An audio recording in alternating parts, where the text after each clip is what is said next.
அதிமுக மந்திரி வீட்டில் ரைடு நடத்துகிறீங்க, எப்போ எஃப்ஐஆர் போடுவீங்க? ஒரு விஓட்ட யார்கிட்டயோ ஒருத்தட்ட ஒரு கம்ப்ளைண்ட்டை வாங்கி ராத்திரியே 11 மணிக்கு எஃப்ஐஆர் போட்டு காலையில் பல்லு விளக்கு முன்னாலே நேராக ரைடுங்கிற பேரில் கதவை தட்டி முன்னாள் அமைச்சர்கள் வீட்டில். நீதிங்கிறது எல்லாருக்கும் பொதுவானது தானே. ஆனால் நேருக்கு மட்டும் இவ்வளவு லேட் ஆகிறதுக்கு என்ன காரணங்கிறதான் பொதுமக்கள் கேட்குறாங்க.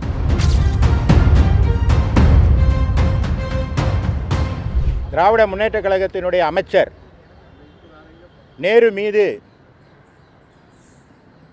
லஞ்ச ஒழிப்புத்துறை உடனடியாக ஒரு வழக்கு பதிவு செய்யணும்னு ஒரு மனுவை தாக்கல் செய்திருந்தேன். அதாவது தமிழ்நாடு நகராட்சி நிர்வாகத்துறையில் 1933 பதவிகளுக்கு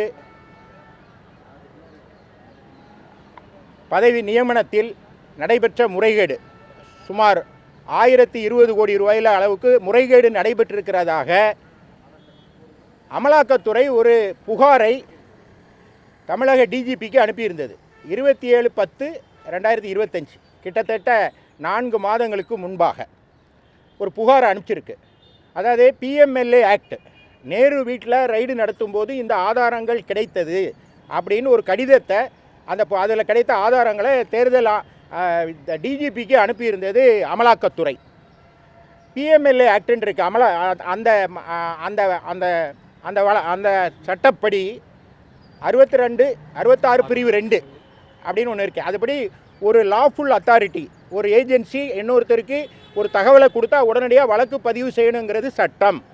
அந்த சட்டத்தின்படி வழக்கு பதிவு செய்யலை. எனவே அந்த வழக்கை உடனடியாக பதிவு செய்யணும் அப்படின்னு சொல்லி, ஏன்னா நாங்கள் தான் பிரதான எதிர்க்கட்சி, ஒரு மிகப்பெரிய ஊழல் நடைபெற்றிருக்கிறது. வேலைவாய்ப்பை பெற்று நாங்கள் உருவாக்கி தருவோன்னு சொல்லிட்டு தேர்தல் வாக்குறுதி கொடுத்துட்டு அந்த வேலைவாய்ப்பை பணத்தை பெற்றுக்கொண்டு கொடுத்தாருங்கிறது குற்றச்சாட்டு. அப்போ அந்த குற்றச்சாட்டை லஞ்ச ஒழிப்புத்துறை விசாரிச்சிருக்கணுமா இல்லையா? பண்ணலை. அவ்வாறு செய்யாத போது சட்டமன்றத்தில் பேசலாம், மக்கள் மன்றத்தில் பேசலாம், கடைசியில் நீதிமன்றத்தில் ஒரு நிவாரணம் கேட்டு இதில் நீதியை கொடுங்க அப்படின்னு ஒரு வழக்கை தாக்கல் செய்தேன். இந்த வழக்கு நம்பர் ஆகலை, அதை முதல்ல தள்ளுபடி பண்ணிட்டாங்க, தப்பாக இருக்குன்னெலாம் ஏகடிஎம் பேசினார்கள் திராவிட முன்னேற்ற கழகத்தினர்.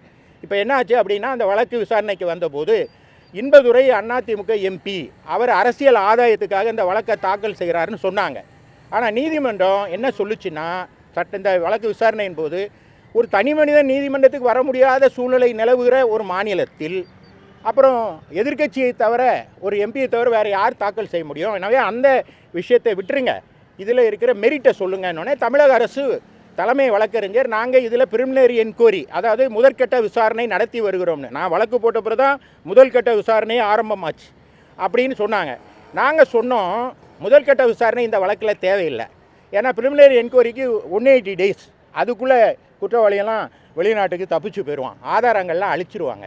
எனவே உடனடியாக இதில் எஃப்ஐஆர் போடணும் அப்படின்னு கேட்டிருந்தோம். இந்த வழக்கு விசாரணையினுடைய முடிவில் நீதிமன்றத்தை ஒத்தி வைத்து இன்றைக்கு தீர்ப்பு கொடுத்துருக்கு. தீர்ப்பில் என்ன சொல்லியிருக்காங்க அப்படின்னா, இந்த வழக்கை கடந்த அக்டோபர் மாதம் கொடுத்த ஒரு ஆதாரங்களை வச்சுக்கிட்டு நீங்கள் வழக்கு பதிவு செய்யாத நிலையை நான் பார்க்கும்போது இந்த வழக்கை வேறு ஒரு ஏஜென்சி, அதாவது சிபிஐ போன்ற வேறு ஒரு ஏஜென்சிக்கு விசாரணைக்கு கொடுத்து விடலாம் என்று கூட நாங்கள் நினைத்தோம். அது நீதிபதி சொல்கிறாரு, நாங்கள் நினைத்தோம், ஆனால் நீங்கள் பிரிமினரி என்கொயரி நடத்துகிறதா சொல்கிறீங்க, இந்த வழக்கில் பிரிமினரி என்கொயரி தேவையில்லை, ஏன்னா குற்றவாளிகள் தப்பிச்சு போயிடுவாங்க, ஆவணங்கள் அழிக்கப்படும், அதில் இருக்கிற அந்த வழக்கினுடைய சாராம்சத்துக்கு அதுக்கு தேவையான ஆதாரங்கள் அளிக்கப்பட்டு விடுங்கிறதுனால ஃபோர்த் வித்துன்னு ஒரு வார்த்தையை பயன்படுத்த, அதாவது உடனடியாக எஃப்ஐஆர் ஃபைல் பண்ணுங்கள் அப்படின்னு லஞ்ச ஒழிப்புத்துறைக்கு இதில் உத்தரவிட்டிருக்காங்க. இதன் மூலமாக என்ன அப்படின்னா, இந்த குற்றச்சாட்டை நான் மட்டும் வைக்கல, நேற்று போனாங்களே பிரேமலதா, அவங்க கூட சொல்லியிருந்தாங்க இந்த வழக்கில் பெரிய தவறு நடந்திருக்கு அப்படின்னு அந்த அம்மாவும் அப்போ கொடுத்தாங்க, எல்லா எதிர்க்கட்சிகளும் சொன்னோம். இப்போ நீதிமன்றத்துக்கு வந்து தான் இதை நீதியை தேட வேண்டியிருக்கு. இப்போ நீதிமன்றம் ஒரு நல்ல தீர்ப்பை வழங்கியிருக்கிறது, உடனடியாக வழக்கை பதிவு செய்து அதன் மீது நடவடிக்கை எடுப்பாங்கன்னு நாங்கள் நம்புகிறோம். இல்லை, ஆதிநாராயணன் வழக்குக்கு எங்களுக்கு சம்மந்தம் இல்லை, அது மதுரையில் ஃபைல் பண்ணப்பட்டது. அந்த வழக்கை பற்றி அதுக்குள்ளே நம்ம ஏன் பேசணும்? அதுக்கு எங்கள் வழக்குக்கு சம்மந்தம் இல்லை. எங்கள் வழக்குங்கிறது இதில் ஒரு லாஃபுல் அத்தாரிட்டி, அதாவது இடி ரைடு பண்ணி அவர் அமைச்சர் நேரு வீட்டில் ரைடு பண்ணும்போது சில ஆவணங்களை கைப்பற்றுறாங்க.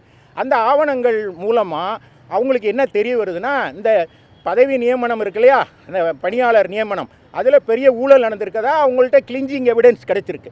அந்த எவிடன்ஸை அவங்க வச்சுக்கிட்டு அப்படியே தூங்க மாட்டாங்க, ஏன்னா அது லாஃபுல் அத்தாரிட்டி. எனவே மாநில அரசு தான் அதுக்கு பொறுப்பு அப்படின்னு வந்து டிஜிபிக்கு அனுப்புகிறாங்க. ஆனால் டிஜிபி என்ன செய்கிறாரு, அதை உடனடியாக லஞ்ச ஒழிப்புத்துறைக்கு அனுப்பிச்சு வழக்கு பதிவு செய்ய சொல்லியிருந்தால் நாங்கள் வந்திருக்க மாட்டோம்.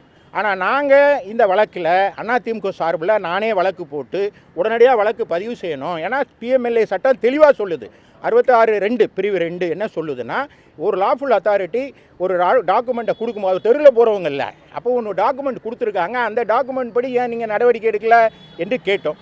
நான் முதல்ல ஒரு புகார் கொடுத்தேன், அந்த புகாரில் நடவடிக்கை எடுக்கல. நான் நீதிமன்றத்துக்கு வந்த பிறகு தான் அவங்க ரெஜிஸ்டர் பண்ணாங்க. அது ரெஜிஸ்டர் பண்ணி ப்ரிலிமினரி என்கொயரி நடந்துக்கிட்டு இருக்குன்னு சொல்கிறது போதாது, ஏன்னா எல்லாம் குற்றவாளிகள் தப்பிச்சிருவாங்கங்கிற எங்களுடைய வாதத்தை நீதிமன்றம் ஏற்றுக்கொண்டு ஃபோர்த்வித், அதாவது உடனடியாக அப்படிங்கிற வார்த்தையை அதில் பயன்படுத்தியிருக்கார். உடனடியாக அவர்கள் மீது, நேரு மீது உடனடியாக வழக்கு பதிவு செய்ய வேண்டும் என்று உத்தரவிட்டிருக்கிறார்கள்.